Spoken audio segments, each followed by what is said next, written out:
तब श्री करदम जी के यहाँ नारायण कपिल देव भगवान के रूप में प्रकट होते हैं। बोले कपिल देव भगवान की जय। सांख्य योग के आचार्य हैं, सांख्य योग के, और बड़े प्रेम और भाव से कपिल देव धीमे धीमे बड़े होने लगे। जब उनको लगा कि बच्चा ठीक, तो फिर वो करदम जी छोड़ के आगे बढ़ जाते हैं और बड़े आनंद के साथ एक दिन माता देवहूति उनसे कुछ प्रश्न करती है। मन को संयम कैसे करें, इंद्रियों को वश में कैसे करें, आदि इत्यादि बहुत सारे प्रश्न करती हैं। और उसमें एक प्रश्न उन्होंने पूछा कि मैं आपसे जानना चाहती हूं कि जो पांचभौतिक शरीर है, जब ये अपने कर्म के अनुसार अपनी गति पा लेता है, तो फिर जो पुनर्जन्म और आदि इत्यादि है, ये कैसे होता है? ये प्रक्रिया क्या है, प्रक्रिया समझाइए। भगवान बड़े प्रसन्न है, कहते हैं मां, जब शरीर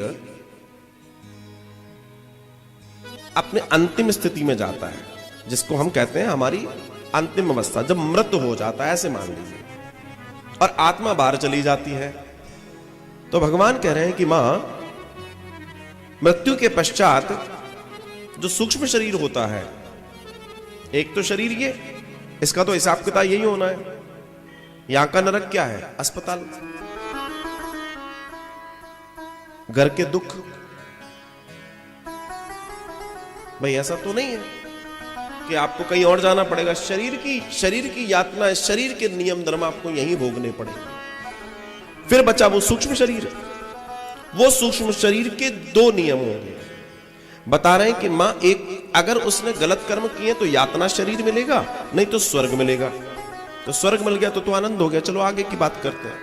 लेकिन अगर यातना शरीर मिलेगा मां, तो यातना शरीर मिलता है उस शरीर को, तो फिर उसको नरकों में जाना पड़ता है। और अनेकों प्रकारों के नरकों का वर्णन है, 28 तरह के नरकों की चर्चा करते हैं वो।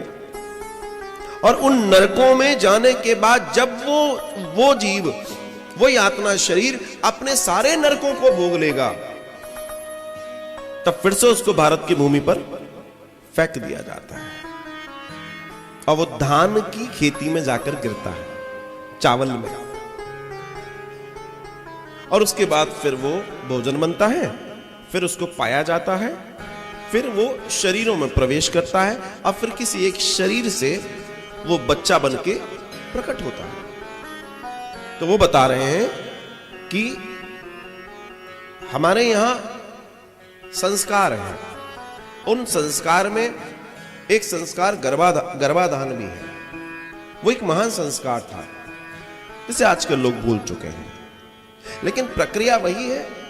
उसमें नक्षत्र, उसमें तिथियां, उसमें मुहूर्त आदि बहुत सारी चीजों का ज्ञान होता था, और एक बड़ी प्रक्रिया के तहत तैयार होकर उस समय का इंतजार होता था, गर्भाधान किया जाएगा। एक ऐसे योग्य व्यक्ति के जीवन को बनाने की प्रक्रिया होती थी जो देश, समाज, संस्कृति के लिए कल्याणकारी जीवन देगा।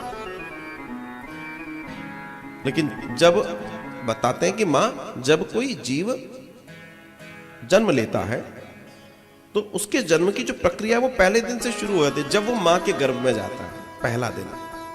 उस पहले दिन का भी उसका जीवन है, जिसको कलल कहा गया है। और मां, वहीं जब वो 5 रात्रि का हो जाता है तो उसको बुदबुदा कहते हैं, जब वो 10 रात्रि का हो जाता है तो करकंदू कहते हैं, और जब वो 15 दिन का हो जाता है, अंडे के, इतने छोटे अंडे के आकार का हो जाता है, और फिर उसके बाद 1 महीने का जब हो जाता है, तो वो सिर्फ हेड का, इसका निर्माण होता है, सर बनता है। गर्भ में सबसे पहले सर बनेगा, और 1 महीने का ये सर अगले 2 महीने में पूरे शरीर का निर्माण करवाता है, आदेश देता जाता है। ये हेड बोलते हैं ना इसको, ये आदेश देता है, पूरे शरीर का निर्माण हो जाता है। 3 महीने में जो भी है वो बन जाता है। बताया मां, अगर वो बच्ची है, बालिका है, तो मां की बाईं कुक्षी में होती है, और अगर वो बच्चा है, मतलब ये बेटा है, तो वो दाहिनी कुक्षी में होगा मां। ये कुक्षियों का ज्ञान पुराने समय में दाइयों को होता था। जो पुराने समय की दाइयां होती थी, उनको ये ज्ञान होता था। ये एक बारीक और सूक्ष्म ज्ञान है। आज की तारीख में तो बिना टेस्ट के कोई चीज जान ही नहीं सकता आजकल मेडिकल साइंस। उसको तो पहले टेस्ट चाहिए, जितने टेस्ट उतना बढ़िया, हर तरीके से। आज भी जो आयुर्विज्ञान वाले लोग हैं, जो आयुर्वेद वाले लोग हैं, वो नब्ज पढ़ते हैं। आपकी नब्ज पकड़ के बता देंगे आपने 4 दिन पहले क्या खाया था। वो आपकी नब्ज पकड़ के बता देंगे कि आपने 6 दिन पहले लगता है पालक खाई है, बता देंगे आप। देखिए विज्ञान कितना महान था। बिना आपका ब्लड निकाले, बिना आपके बहुत सारे पैसे खर्च किए, सामने पूरी प्रकृति आ जाएगी। आयुर्विज्ञान की ताकत है। तो मां इसी तरह से 7 महीने जब होते हैं गर्भ में, तो 7 महीने की तैयारी में एक बच्चा अपने पूर्व जन्म के सारे प्रकरणों को याद करता है और वो सोचता है कि अब क्या, कैसा, क्या मैंने क्या किया था, पूर्व जन्म की यादें होती हैं उसको। तो वो भगवान से कहता है, भगवान मुझे इस बार बड़ा सुंदर रखना, मैं तुम्हारा खूब भजन करूंगा, बिल्कुल मैं इस बार भटकने वाला नहीं हूं, आप चिंता मत करो, मगर मुझे यहां से निकालो, मैं बहुत दुखी होगा। उल्टा लटका रहता है बच्चा बेचारा, मुझे आप यहां से निकालो, गर्भ को भी नर्क कहा गया है, मुझे यहां से निकालो मां। तो उन्होंने कहा कि ठीक है। अब इसके बाद मां क्या होता है कि बच्चा 10वें महीने में गर्भ से बाहर आ जाता है। कसमें तो खाकर आया था, गोविंद तुम्हारा नाम लूंगा,